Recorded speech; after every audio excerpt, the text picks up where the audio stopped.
Hoy me gustaría que hablásemos de un fenómeno de masas que está arrasando en la actualidad. El Among Us es un juego para ordenador y teléfono móvil que lo está petando desde hace varios meses. Si llevas escondido bajo tierra mucho tiempo y no sabes de lo que hablo, te lo resumiré como un grupo de astronautas que viajan por el espacio entre los que se esconde un impostor. Ese farsante tiene que sabotear los trabajos de sus compañeros en la nave y asesinarlos uno a uno para ganar la partida. Vale, hasta aquí todo correcto. Los que ya habéis jugado seguro que tenéis algunas preguntas en mente que vamos a responder a continuación. Y no me estoy refiriendo a por qué el traje de los astronautas se parece a la parte inferior de los Teletubbies. O a qué clase de ser humano está llevando el traje que cuando es asesinado se ve un único hueso en su interior. Si hay algún médico en la sala o experto en anatomía extraterrestre, por favor que se manifieste. O por qué la tarjeta de identificación que tenemos que pasar en la sala de administración parece estar escrita por un doctor que ha recetado medicinas y nadie sabe lo que pone hasta que la lee un farmacéutico. Nada de eso. Hoy hemos venido a hablar de la nave.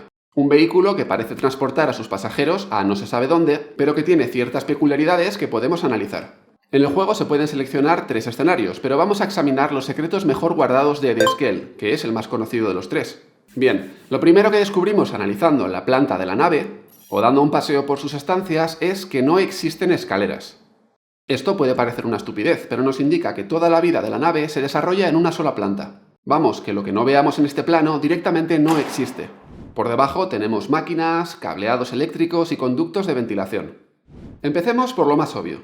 Lo que habréis pensado muchos de vosotros al ver por primera vez el plano. ¿Qué es lo primero que se ve? ¿Lo que más os llama la atención? Efectivamente, la cafetería. Es el espacio de mayor tamaño sin lugar a dudas. Y ya os lo digo yo, una nave espacial en donde la sala más grande es la cafetería, a mí me representa. En serio, mirad la proporción. Si este es el tamaño a escala de uno de los astronautas, en cada mesa podrían caber unos 8 tripulantes. Y si multiplicamos las mesas que hay por los asientos, nos da una cafetería para 40 personas a la vez. Y como el juego tiene un máximo de 10 personas para jugar, vamos, que si allí no se juntan varias naves para montarse una rave, yo no me lo explico. Se deben pegar unas juergas espaciales de cuidado.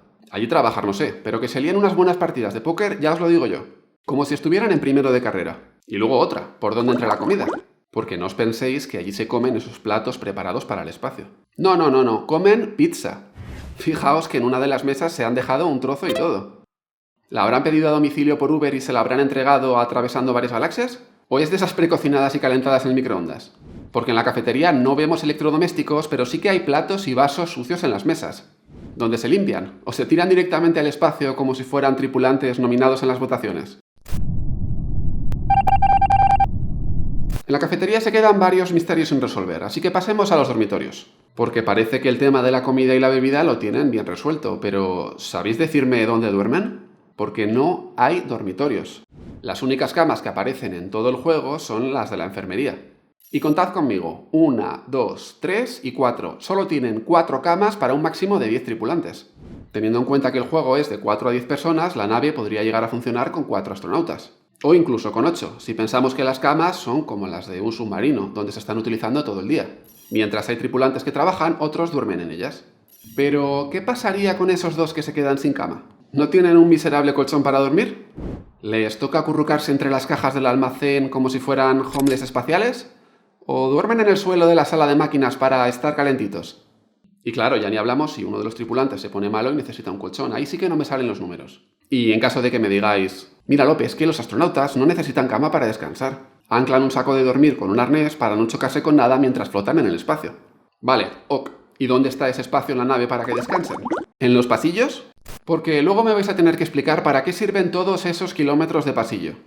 Si lo de los dormitorios es jodido, pensad que es una nave que no tiene baños.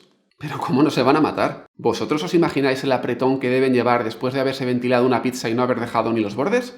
¿Cómo no se van a volver en contra de la tripulación? Mi teoría es que en realidad el impostor está intentando descubrir quién fue el arquitecto de la nave para asesinarlo de la manera más lenta y dolorosa posible. Y un sitio en la nave para plantar un pinillo, pero eso sí, 3 asientos con respaldo para controlar el oxígeno. El que diseñó la nave fue un explotador en toda regla, digno de cualquier estudio de Architect Star. Otro tema que me inquieta mucho son las ventanas, porque tan pocas. En cualquier película del espacio que hayáis visto, seguro que recordaréis a sus astronautas señalando la Tierra por la ventana y acordándose de sus seres queridos, o admirando el increíble paisaje de estrellas que tienen a su alrededor. ¿Por qué huele tan raro? Pues en esta nave lo tienen un poco complicado.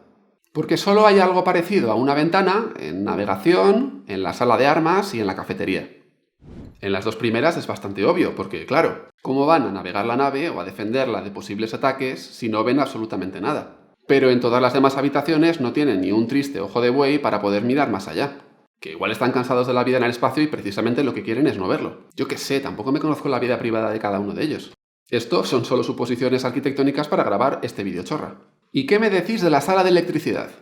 Ahí llena de cables por el suelo donde es más fácil tropezarse y morir electrocutado que cualquier otra cosa. Y los techos, ¿qué han hecho con el falso techo? Que se ven ahí todos esos cables colganderos. ¿Alguien los ha arrancado de cuajo? Y si a nadie se le ha ocurrido tapar tanto cableado, estoy seguro de que ha tenido que ser algún japonés. Que como están acostumbrados a no poder taparlos bajo tierra por los terremotos, los dejan ahí volando y las torres de comunicación en medio de la calle parecen un amasijo de cables. Y para finalizar, el que para mí es el error más grave de toda la nave. Ya lo he comentado antes, pero lo de los dormitorios o los baños no es nada en comparación con esto. Por favor, hablemos de los pasillos. Como buen arquitecto friki que se aburre, he trasladado la planta de la nave al AutoCAD para escalarla y entender bien sus superficies. Y pensaréis, ¿cómo sabe este tío lo que pesa o mide un monigote del Among Us? La clave está en fijarse en la misión del escáner. Según los datos, pesamos 92 libras y medimos 3 pies y 6 pulgadas, o lo que es lo mismo, 41 kilos y 1,10 metros de altura. Escalando la planta en AutoCAD sabiendo el tamaño del muñeco, llegamos a la conclusión de que la nave tiene 1220 metros cuadrados de superficie habitable, y 340 son de pasillos. Pensadlo bien, el 28% de este cacharro que estás desplazando por el espacio son pasillos. ¿No podrían, yo qué sé, haber puesto las salas un poco más juntas y haberse ahorrado todos esos kilómetros de galerías? Pero esperad que tiene tela porque ahora vamos a hablar del sistema de seguridad de la nave. Como sabéis, al lado de la enfermería hay una sala donde los tripulantes pueden mirar por las cámaras cuando les apetezca. En la nave solo hay 4 cámaras de seguridad para controlar que no ocurra nada grave. ¿Y a dónde apuntan las cámaras de seguridad? A los pasillos, claro que sí. Porque no puede haber nada más emocionante en una nave espacial que sus pasillos. O los reactores, que más da que les ocurra algo. Que si miras por las cámaras de seguridad, ¿con qué te encuentras? Con gente caminando por los pasillos. Que luego digo otra cosa. Diseñan una nave con 340 metros cuadrados de pasillo, donde te tienes que hacer media maratón para ir de una sala a la otra, y a nadie se le ocurre diseñar un miserable armario para guardar la fregona. Yo lo de tener baños podría soportarlo, pero que la fregona se quede ahí sola y de pie no lo permitiría nunca. Y esto, queridos amigos, ha sido todo por hoy. Si queréis que analice la arquitectura de algún videojuego que os está volviendo locos, podéis dejármelo en comentarios. En el resto de redes sociales seguimos hablando de arquitectura cada día, así que os animo a que os paséis por allí si se os hace larga la espera hasta el siguiente vídeo. Y ya sabéis, la semana que viene más y mejor.